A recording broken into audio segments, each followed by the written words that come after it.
Well, hello, everybody. I am Matthew Orr of Wet Ink Games, and I am here for another Other Ink, and that's where I talk to a creator about what they're up to.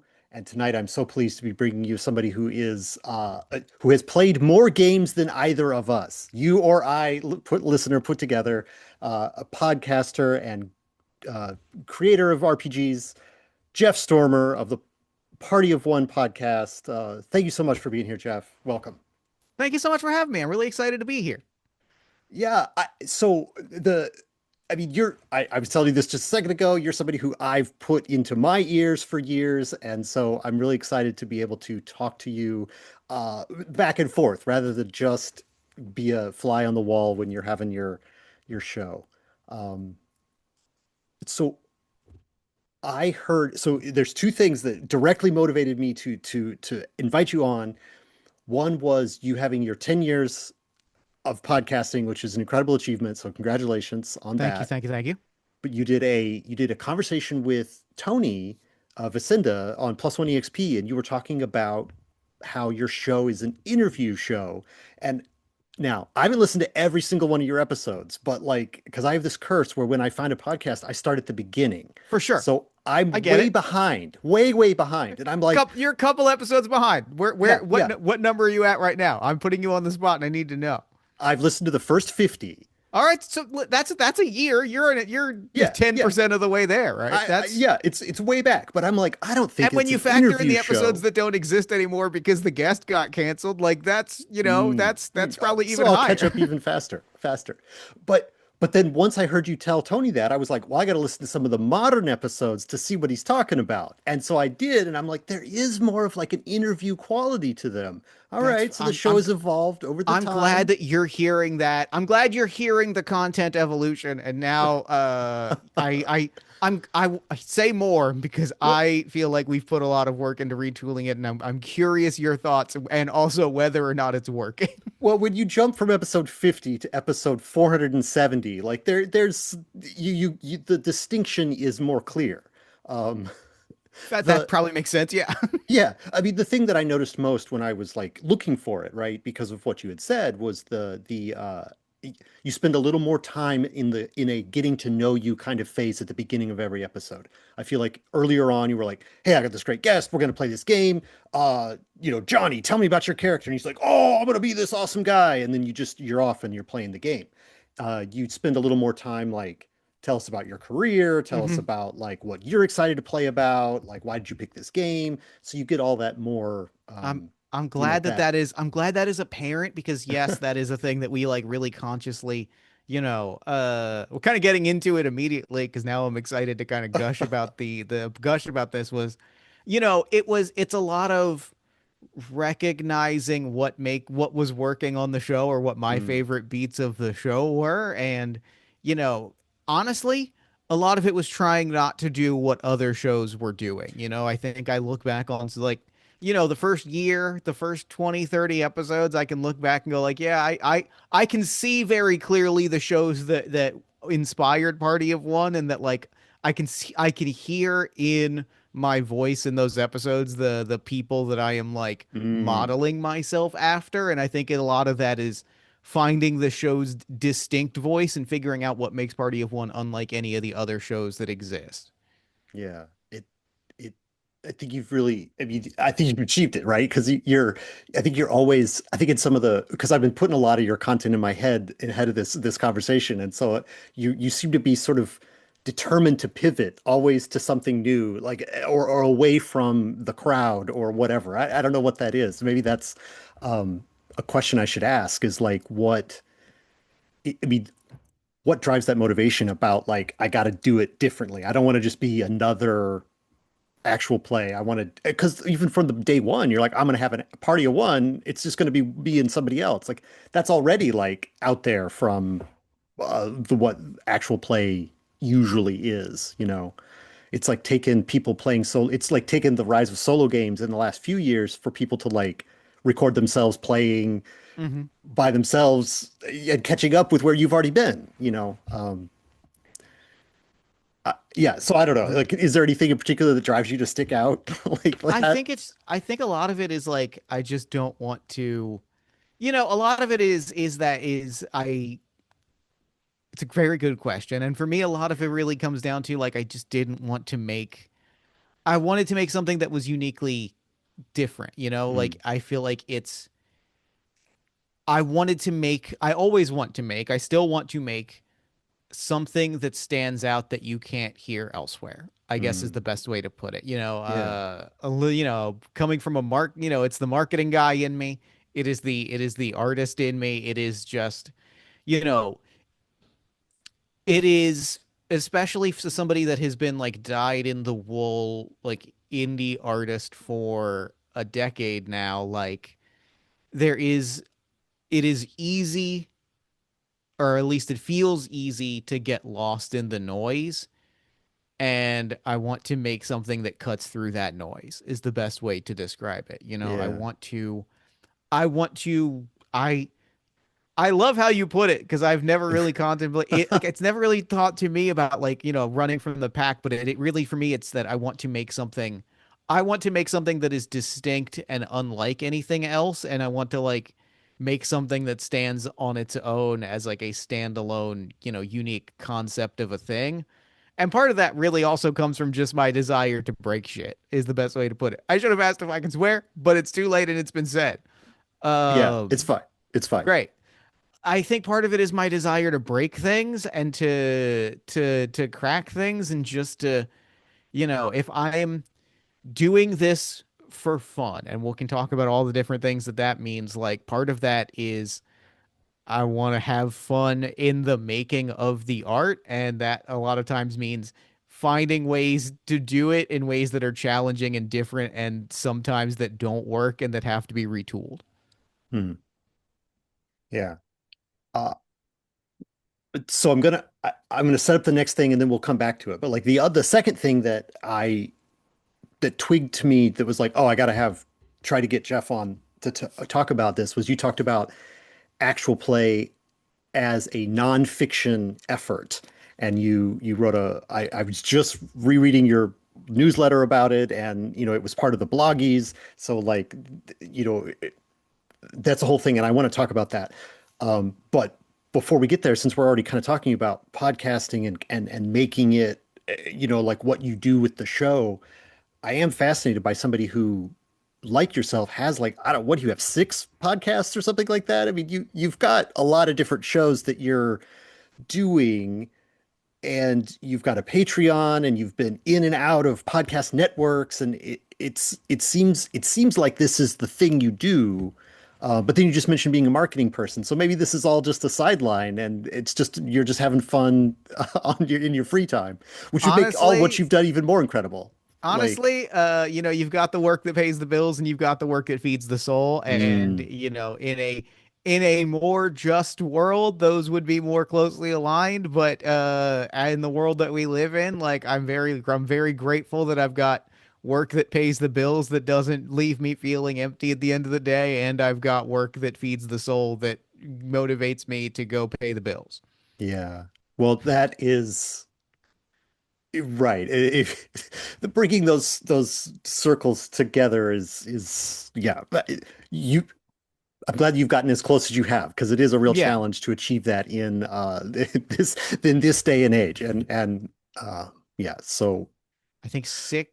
Now I'm sitting and actually kind of trying to think through the number, and I think that you are maybe dead on at six. I feel like that number shifts and varies by the day, but I think like well, six is the because number of like actively publishing and or shows that are due to be published in the next few months.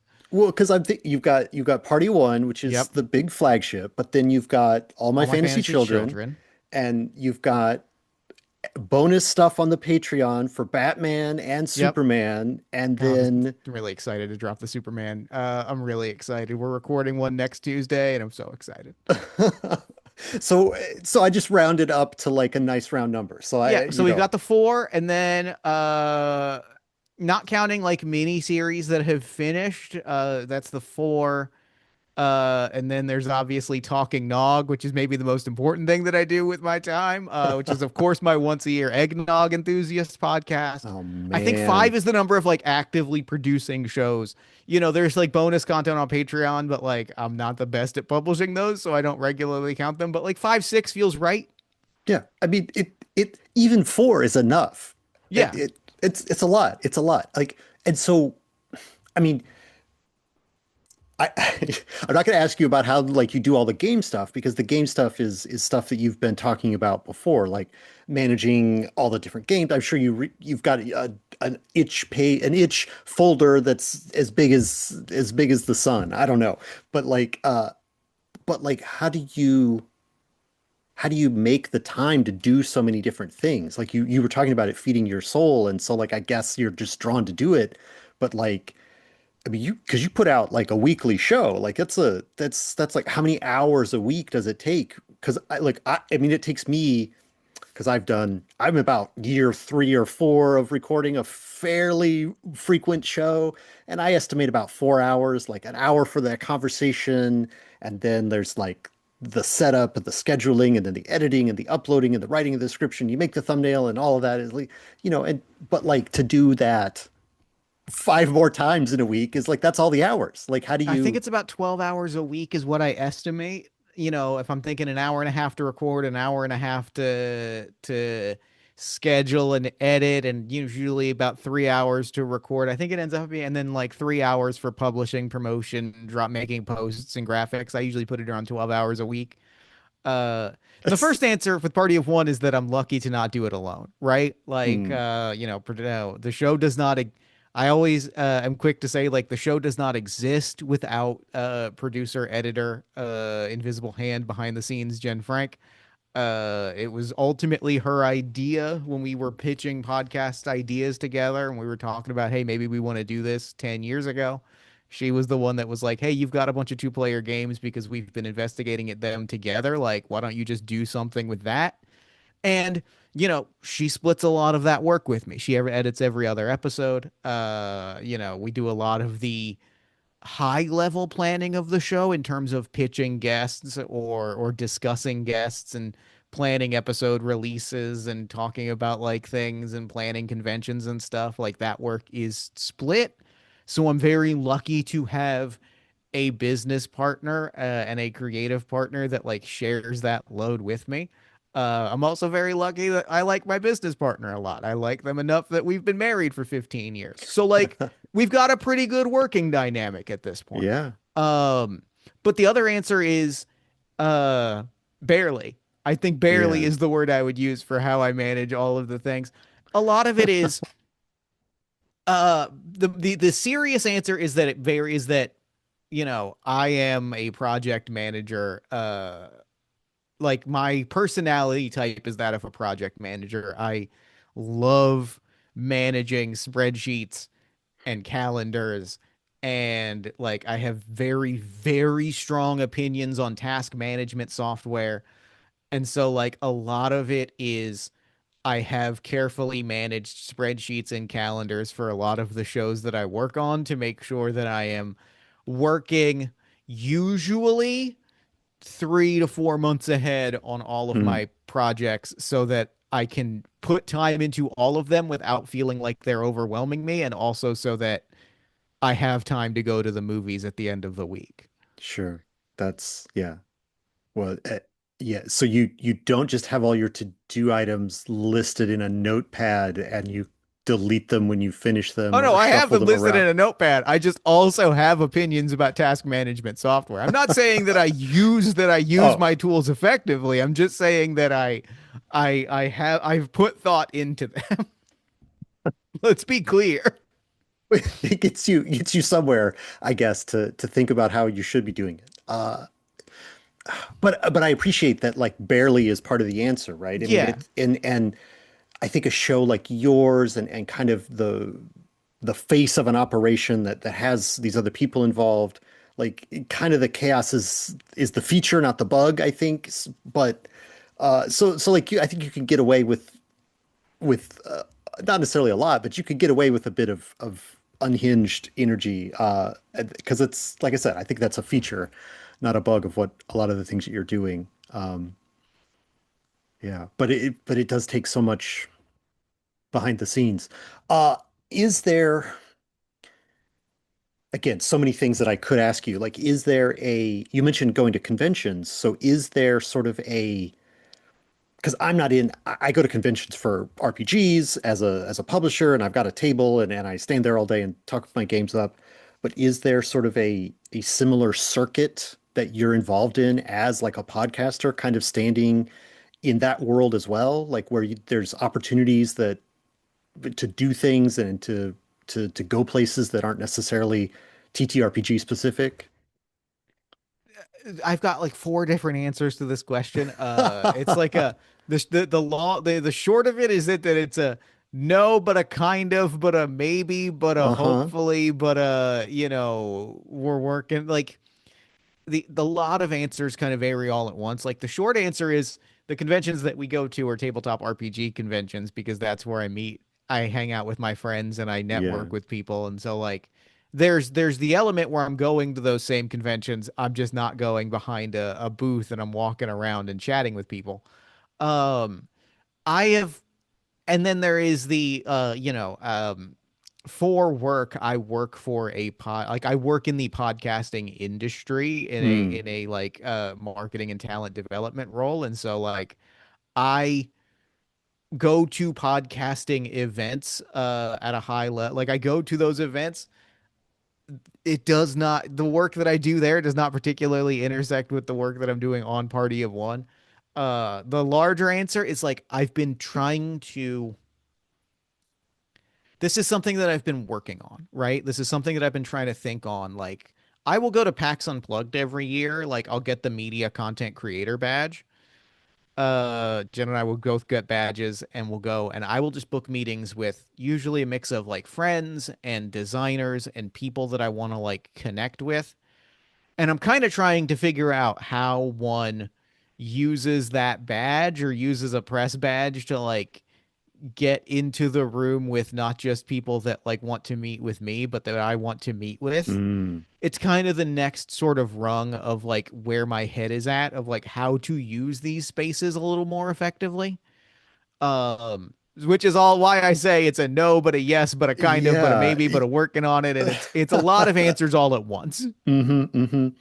Yeah, I mean, I imagine if you're going to events like you just described as for your like your other for the pay the bills job, like there's got to be some osmosis that kind of flows over about like, oh, this is how it looks and this is what I could do. I've taken a couple things. My calendar booking page is a lot more professional because I mirror it after the one that I use for work.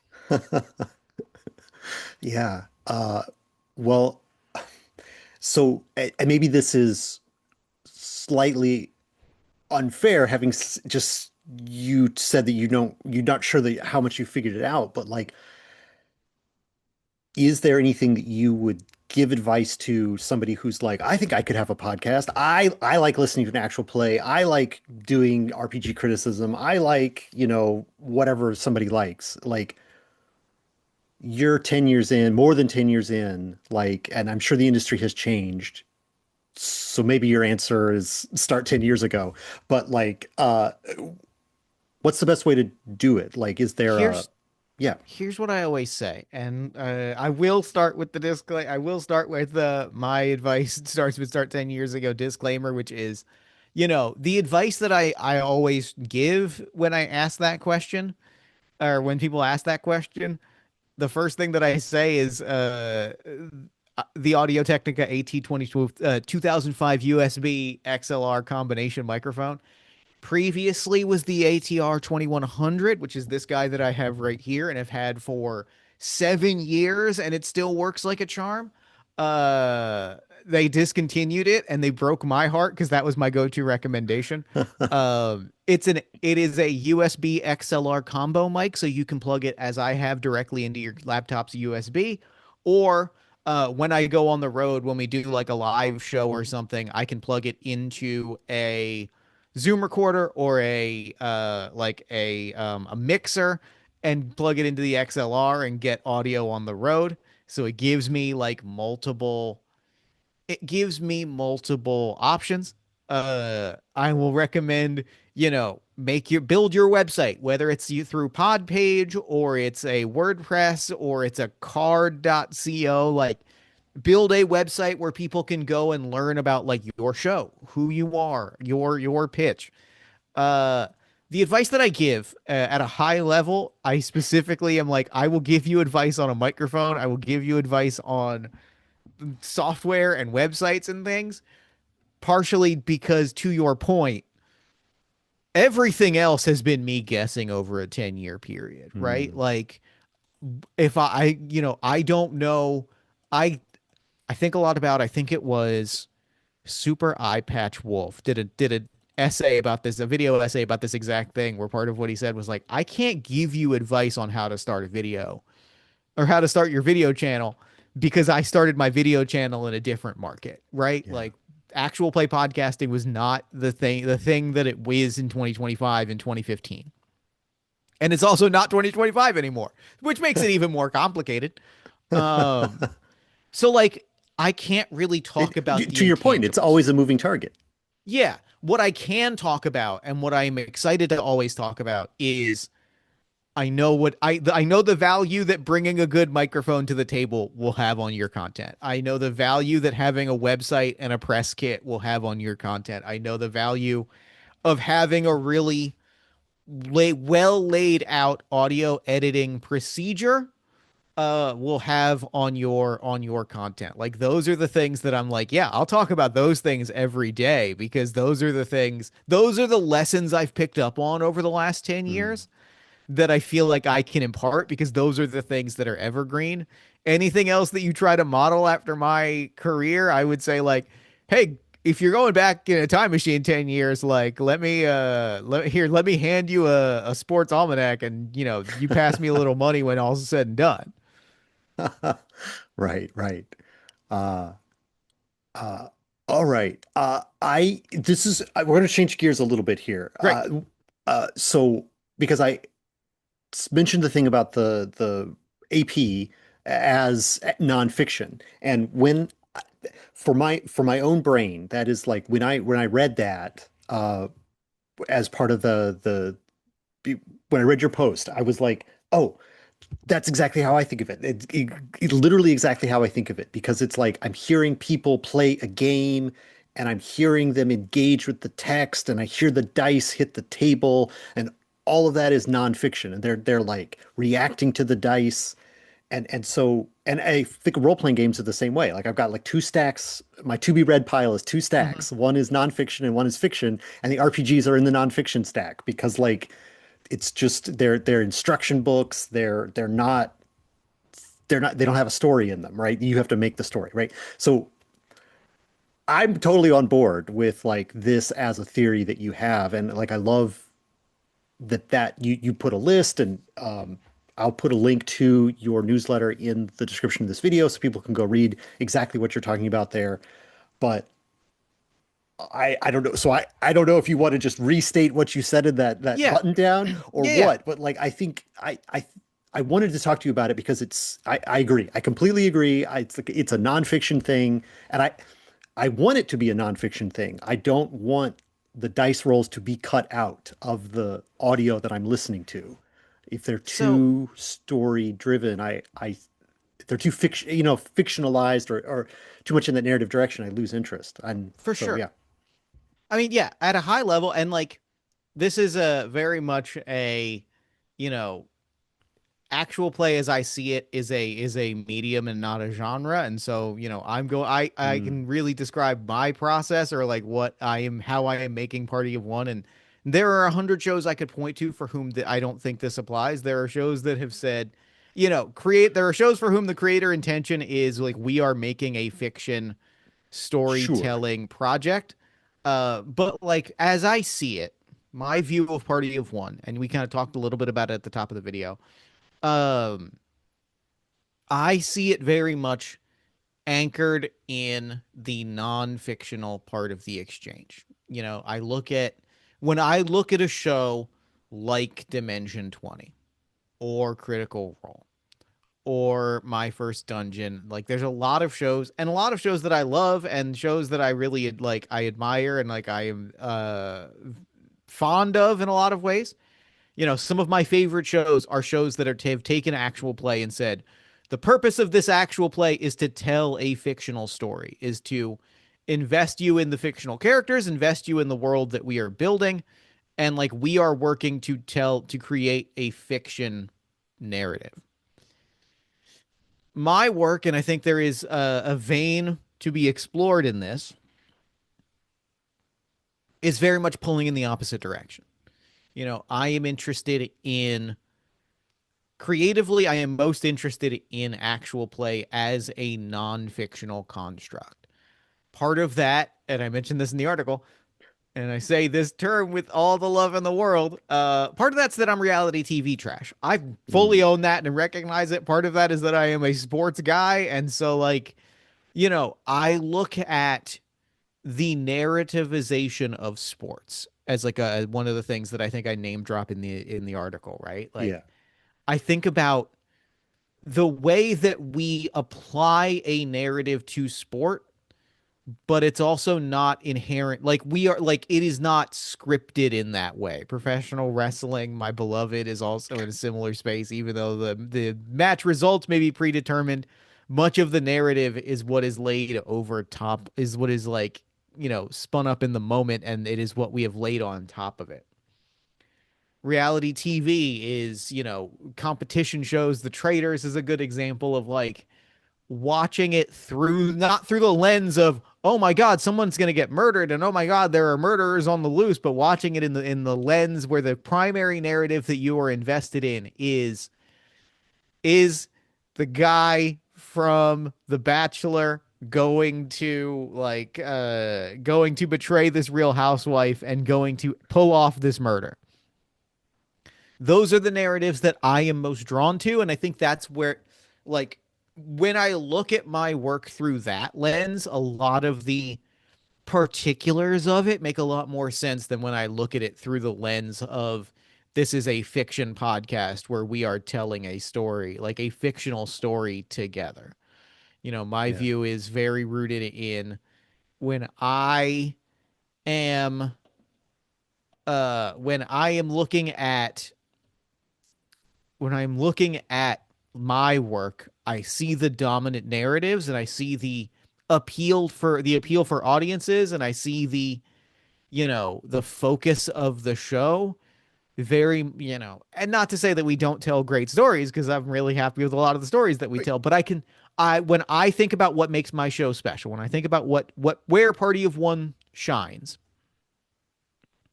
it is in the experience that two people are having at the table. It is not in the fictional world being created. mm, You know, when you are when people described, and I mentioned this in the article as well, but like when people would talk to me about what worked for in Party of One, like when people would say what they like in Party of One, they very rarely mention character names, which I think is interesting.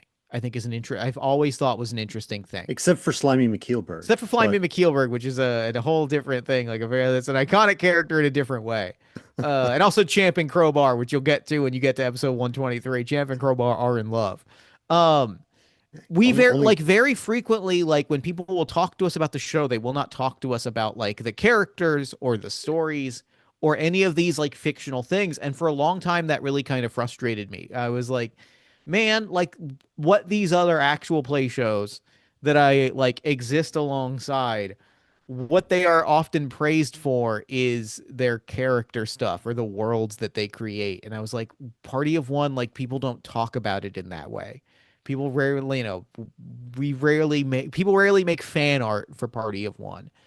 yeah. And it wasn't until I really sat down, partially had a long conversation with Jen, partially a long conversation with a dear friend of the show, Ned Donovan, who is creator of Encounter Party and involved with a lot of the audio fiction web fests, and like talked about like what they saw in the show, and kind of they pointed out to me and they were like, look, I don't like I don't think about your show in the context of those things because like I'm not tuning into your show to hear a story. I'm tuning into your show to hear you, Jeff, interact with a guest and use this, the way that you use this is where kind of the interview element came from, is hearing Mm, people who have heard a lot of the show say, yeah, the thing I'm tuning into every week is to hear you like play a game that is very specifically tied to someone else's interests and to hear that person lower their guard and hear these moments that you two are having as players that feel deeply personal to the two yeah. of you. And that I- kind of like snapped into perspective a little bit of like what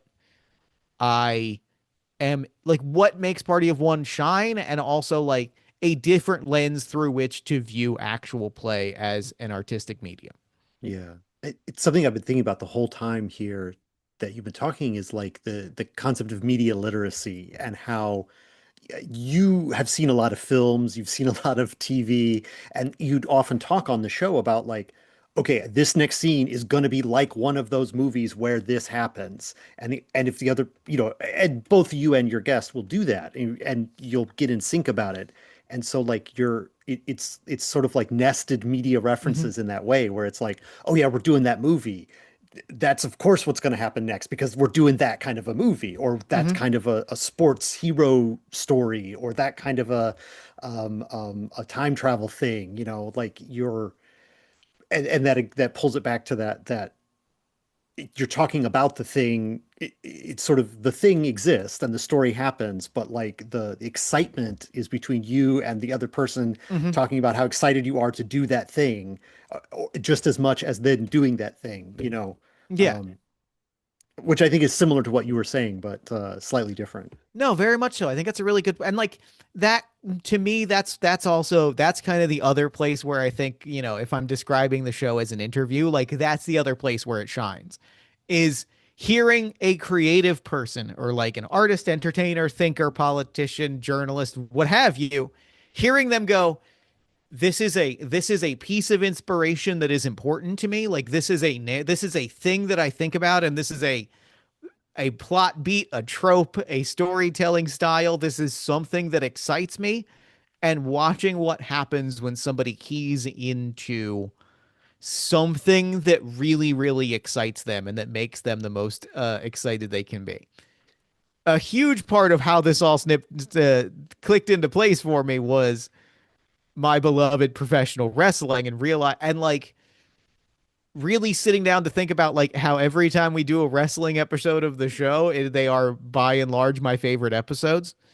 And eventually realizing, oh, it's because I'm sitting across the table from somebody that also deeply loves this profoundly stupid art form. And again, say that with all the love in the world.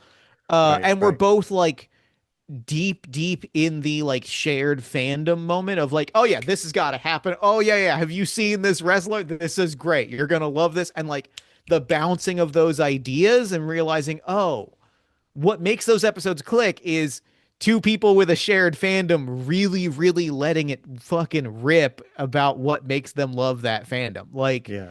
and then finding that for other fandoms, other art forms, other mediums, other etc.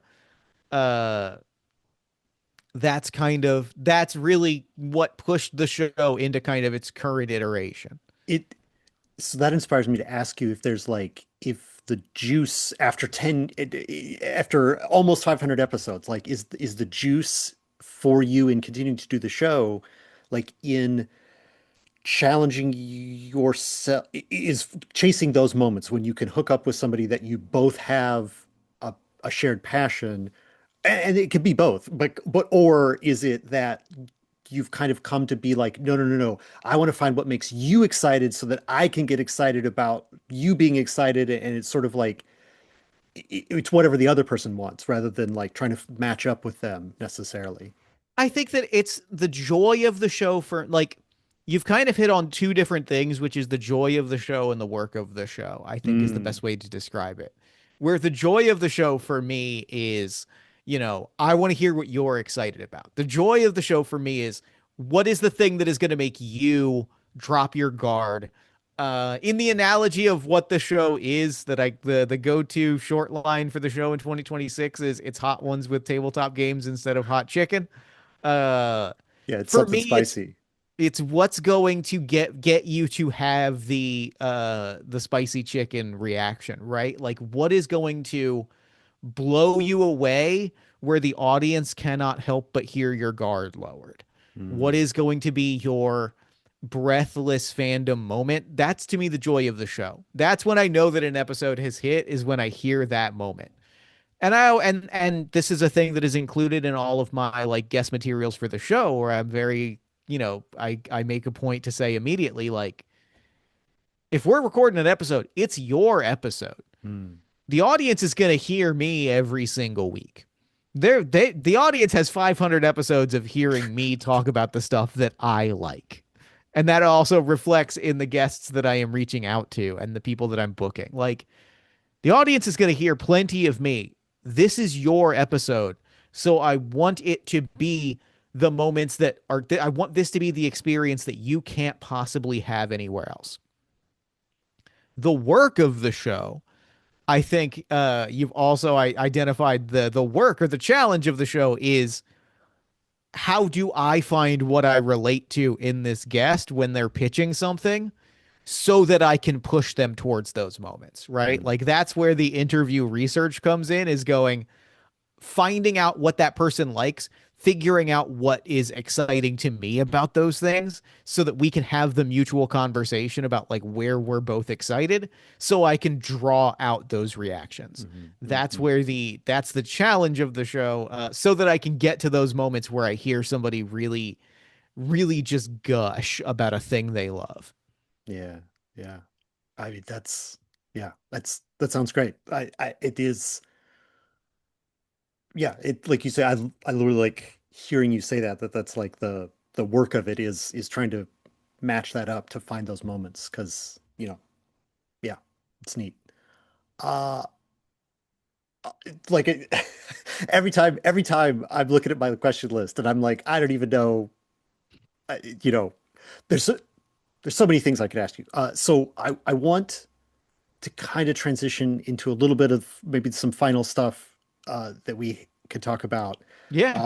But I want to ask you first, just for fun, like what nonfiction property hasn't been turned into a game but should be? Like, should there be a Hot Ones RPG? I know the exact answer. I've Is already got is it. I've got there it is it locked an in. NPR show? What is it? What is it for you? For me, the thing that is not a role-playing game, and I know this because I've looked for it so much, and I've thought about how to make it. It doesn't exist, and I need somebody to write it because I don't have the time or capacity to write the game for this. There is not specifically a 30 for 30 sports documentary Mm, role-playing game. There are sports games and there are sports anime games, but there is nothing to capture the particular experience of hearing someone talk about a sporting event. And mm. that is the thing that I want more as a die-hard fan of 30 for 30s. They are my favorite things in the world. I love real 30 for 30s. I love fake 30 for 30s. I have a The day that this game comes out, this is a promise. It will be on the show. It will probably get a second live stream thing, partially because I have a fake 30 for 30 in my head that I've been sitting on for a decade. My fake 30 for 30 pitch is it's the title of the documentary is Bats into Plowshares, and it is a look at the momentous 1992-1993 MLB season, when and how the league reacted to the bombshell decision that a number of its top players simultaneously, spontaneously drop out of the league to take low-paying jobs at a small-town nuclear power plant, and how the league Ah, has to manage when all of these players. I think that's my pitch. And like the fact that there's not a 30 for 30 role playing game to tell like sports stories, I could gush about 30 for 30 all day. I love a sports documentary so goddamn much. ah, all right. That's good. That's good. I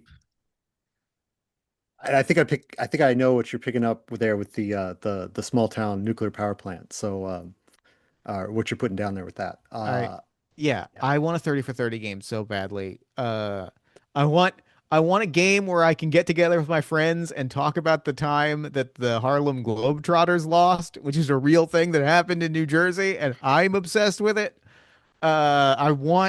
I want something to sit down and tell fake sports stories and real sports stories and just like explore the world of It, sports in play. mm, it's good. It's good. So all you designers out there, That's the challenge. that's the Get out there challenge. and make That's it the happen.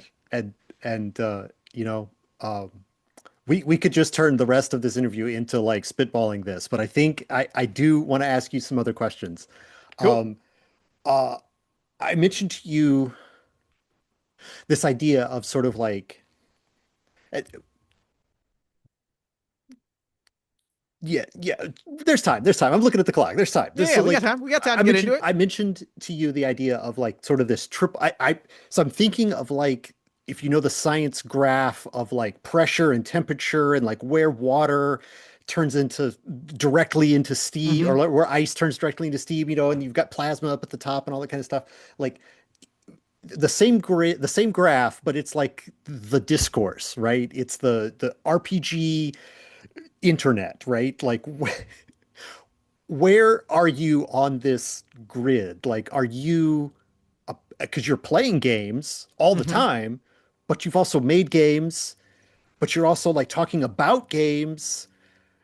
Is there a three axis or is there a fourth or fifth axis that you see yourself on primarily that you know, and like all of it, right? Like I was reading a blog that mentioned your newsletter, and then I decided to have you on my YouTube show, and it's like there's a whole ecosystem here that's Hmm. going on, and like where are where how do you see that ecosystem and yourself in that sort of RPG conversation ecosystem?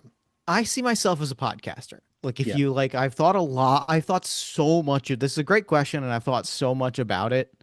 The answer for me is that I am a podcaster. I enjoy, I work in podcasting for a reason, and it's because I like the act of I like podcasting. I like the work of podcasting. I like the art form of it. I enjoy whether it is in tabletop or not, I see myself as making podcasts. That is the thing that I am the most interested in. Um, I would say like it's a part of what makes me think so much about it is like I think it's interesting the things that I don't consider myself, if I'm being honest. Like to your point, like I have designed games, but I never call myself a game designer, or like I'm not really it. It's not important to me to feel or to classify myself in 2026 as a game designer. I am someone who's designed games, but like that is not a job title that I am invested Mm. in. I certainly don't want to be a publisher, right? Like I know the things that I don't want to be. I and I think maybe my hottest take is, and I understand the impulse, but I think like it is worth noting that a lot of people in my position doing the exact work that I do not see podcasting as the end goal.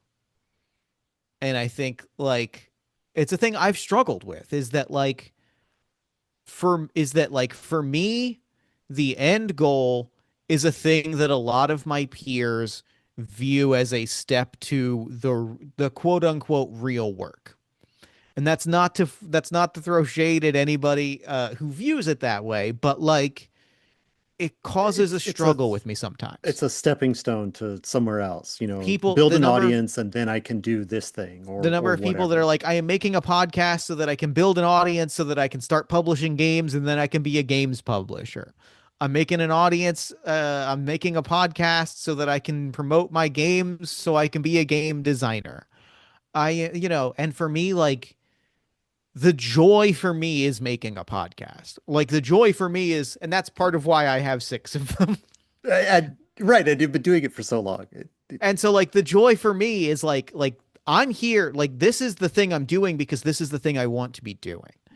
You know, I am not particularly invested in the act of like writing and designing games if I don't feel like it's a thing. If it's not a thing I need to make, like I will It's not a easily sports stop making documentary a simulator. if it's not a sports documentary simulator or a sports radio call-in show RPG, like the like I'm not I don't have the same pull to make it that I did 5, 7 years ago.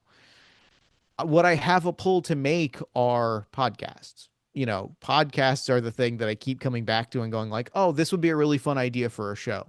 Oh, this would be a really fun idea for an actual play. Oh, I wonder what it would be like to make an actual play under these terms." You know, I want to make podcasts, and that leads to me having a lot of different podcasts in various stages of production, and so that's the nature of the thing, but like I am not I am not especially tied to publishing games, designing games, critiquing games. You know, there Yeah, was a point in my life where I considered myself a critic of games, and like, I don't think that's actually what I do. Uh, I am interested in the act of playing games and doing shit on the radio. yeah, and In yeah. another life, I would have been a ham radio guy, but I was exposed to the internet too early. To quote my friends, the anime sickos. Yeah. Um, well, I get that. Yeah, it's neat. And I'm like asking myself, right? Like, is because I enjoy these interviews. I love doing them. I Sure. wouldn't do them if I didn't want to do them. But there is always a little bit of like, if I just have enough like conversations that I enjoy, then there will also be, follow through into the games work that I do. Yeah. It's always there a little bit for me, but I do just like to have the conversations. And I think that's and that's to my point. Like, I don't think there's anything wrong with saying like, part of why I do this or part of why you do this bleeds into the game Yeah, design work. And I don't like and I know people that have said like I am doing this so that I can start a publishing company. And I think if you're honest about those intentions, like that's maybe the most important thing. yeah. I think that for me, like the thing I want to be doing is making a podcast. And so that's kind of where my artistic intention starts and Mm, stops. yeah, that's neat. I get it. Yeah, that's good. That's good. That's what you've been doing. That's what you're doing. It's good. You know, Uh, living the dream. living the dream. Living the dream. Uh, okay. We're gonna tend toward the end here. I Cool. have some questions. I understand you're kind of a fan of the city of Philadelphia. Go Is birds. but like a so I've been to PAX Unplugged, and so I kind of know Philadelphia as like sort of a horizon line and a couple streets around a convention center that I go to once a year. Um, so help me. What am I missing? What else is Philly? Like, what else is Philly to you? Like Philly, beyond that? Philly to me, I mean, God, this is going to be the longest answer, and we'll see if I make it through without crying. Legitimately, we'll see if I make it through without breaking down in tears a little bit. I mean, there's a lot of answers, right? Like, the easy answer is that Philly is home.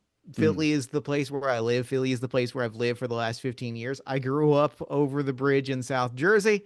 So Philly, I've grown up in the shadow of Philly my whole life. Like Philly is home. Uh, Philly is a unique city with a very unique history. It is a city with, a tremendous amount of like important history. It was the original capital of the United yeah. States. It is a city full of, I think, fascinating historical details that I think inform the character of the city or the spirit of the city.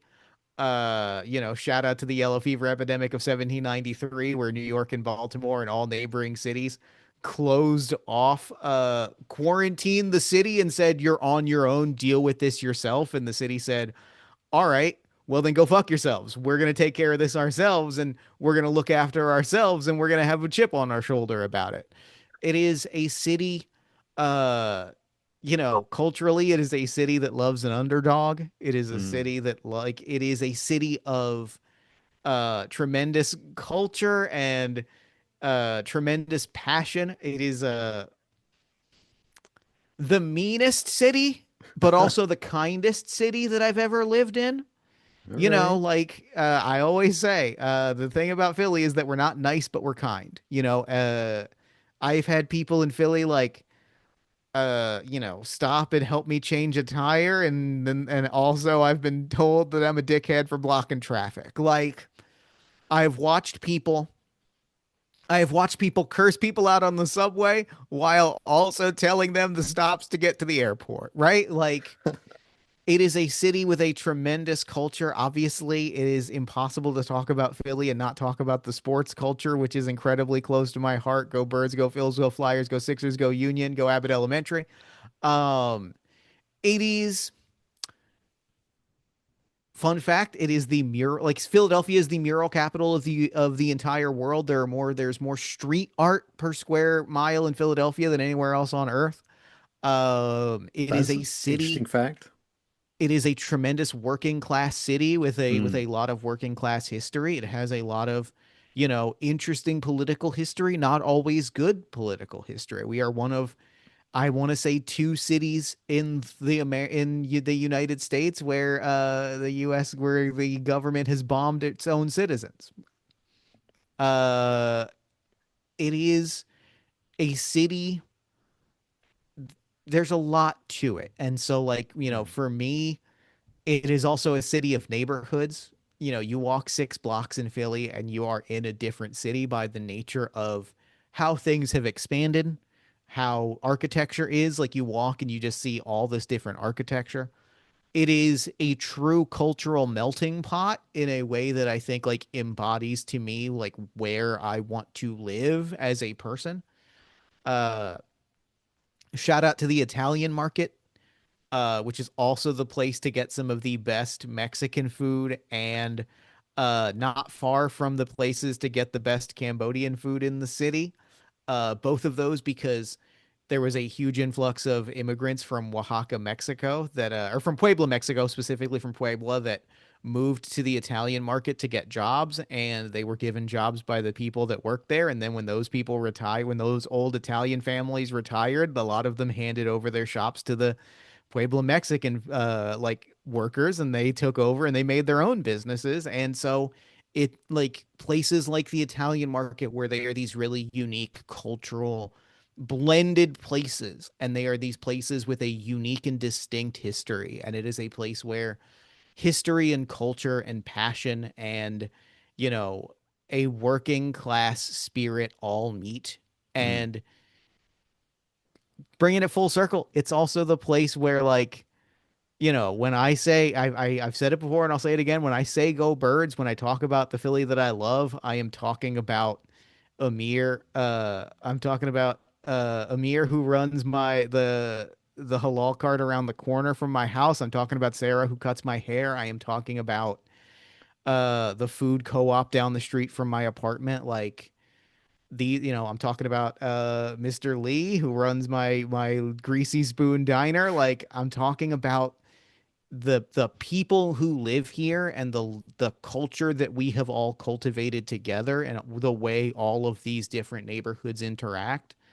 And the city that made some of the most aggressive anti-ice legislation of anywhere in the country. And so like it's a place of politics. It is a place of immigrants. It is a place of community. And also, one time I watched the running back for the Philadelphia Eagles jump over a guy backwards. And, like, you don't see that in a lot of places. Uh, that's amazing. Thank you, Jeff, for that.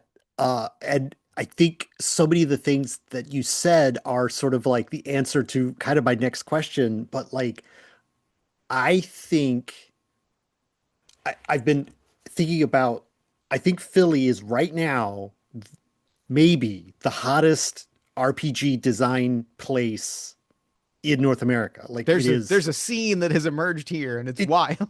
it is. It's like there's so many creators there right now, and I think, and I know other people who have moved from other places to be in Philly to be part of the scene, and So I would assume that if I asked you why, you would just say all the same things that you just said. Yeah. Uh, uh, To me, like the answer is because it's the greatest city in the world. Like I think like there's a lot of factors. Like it is a working class city, which means that there are very affordable neighborhoods, which I think is a factor when we're talking about a lot of indie RPG designers who, not to generalize, but look, a lot of the indie designers that I know that live in the city or moved to the city, we're talking about a lot of neurodivergent queer designers, and like a lot of them move like have looked at places that are affordable, and Philly is a working class city, and so there's an element to that, and then there is an element to it is a place where it is very easy to move into a neighborhood, find out if it's a fit. It is a very Another thing I love about the city is it's a very walkable city. It's a hmm, very public transit friendly city. So there's a lot of ways to get around. So, if you're coming without a car, if you are young, it's a city where you can go from place to place and you can find a neighborhood that fits. yeah. God, I love Philadelphia. Go Birds.